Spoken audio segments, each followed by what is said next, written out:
Muy buenos días a todos. Vamos a iniciar las sesiones del juicio oral 20-907 del año 2017. Vi por primera vez en mi vida profesional el reflejo del odio. Lo vi en la cara de la gente aquella. Lo que viví yo ese día, la verdad es que no se me va a olvidar nunca, porque era unas muestras de odio, de desprecio. Para saber qué es lo que había hablado, ¿usted cree que es necesario exhibir que venía de un pasillo? ¿Usted necesita ver el vídeo? No, sobre esto de la carga no va a insistir.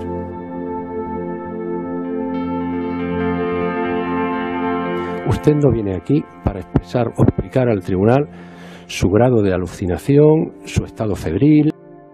Que en este banquillo no estamos sentados solo 12 personas.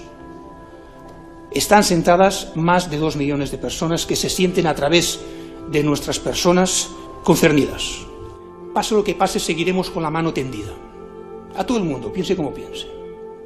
Con el verbo sereno, incluso ante aquellos que nos insultan.